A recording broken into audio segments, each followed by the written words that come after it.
What's happening, people? Back with another reaction, back with some more of The Adventures and their 1988 album, The Sea of Love. Thank you as always to Stuart. And the next track is The Sound of Summer, which makes me wonder what Luca is doing.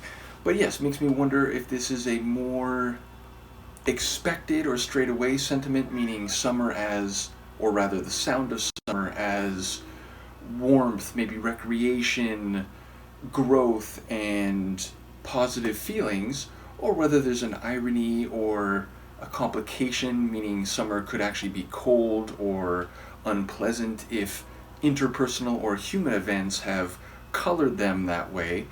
And obviously, it could be more about a mood that is not on such a simple dichotomous spectrum. So, yeah, I wonder what the sound of summer is and in what direction it is headed and what it foretells. Let's see what I can catch on a first listen. As soon as Luca decides what she wants to do, which is apparently sit in the lap. This is The Adventures. The track is The Sound of Summer, and it's from their 1988 album, The Sea of Love.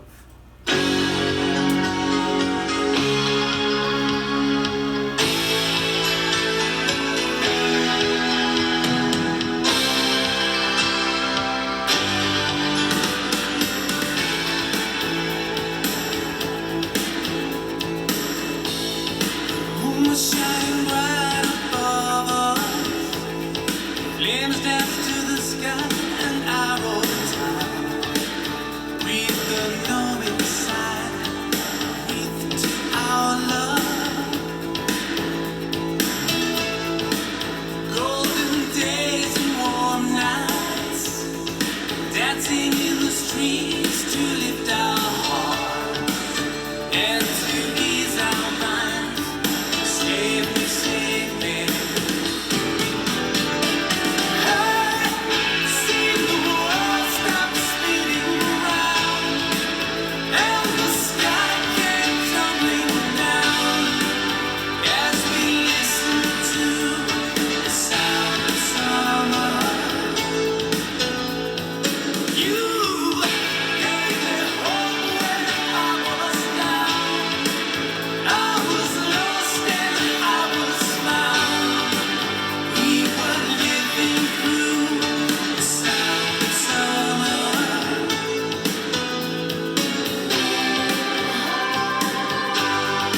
a longer fade.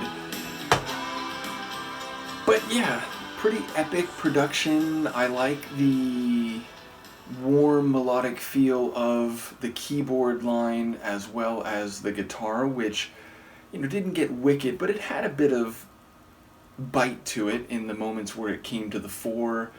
But it feels like the sonic elements are a reflection of the straightaway sentiment of the title. More on that in a moment. But yeah, I enjoyed the vocals. I also enjoyed the way the measure transitions sort of had this halt, guitar hit, and single word vocal that bridged us into the next measure each time, whether it's hey or you. So that was a nice rhythmic flourish. And I think they were like female backing singers, which maybe speaks to the person being addressed. But yeah, it just had this kind of epic 80s feel to it. And lyrically, as I said, it feels pretty straight away. The idea of summer being a warm, welcoming place that took the narrator away from hopelessness and toward hope when he had been lost and is now found. I couldn't help but think of Amazing Grace with that line. But yeah, it sounds like this other person is part of why the sound of summer is so warm and inviting and welcoming and pleasant. So without them, maybe summer would sound differently, but with them, it is a loving and joyful experience. And given the title of the album, The Sea of Love, it feels like a straightaway sentiment here in relation to a loving, significant other, and by extension, relationship, is not altogether surprising. But yeah, a very rich and warm tune. I enjoyed the sonics, I enjoyed the vocals, which again had a bit of an epic quality to them going along with the instrumental sonics. So yeah, a cool tune, and I do enjoy the production on this album. Once again, shout out to Stuart. Let me know what you think of this one. And Luca, the horizontal cat, and I, who is very accepting of the transition to her chair, and I will see you next time. Peace.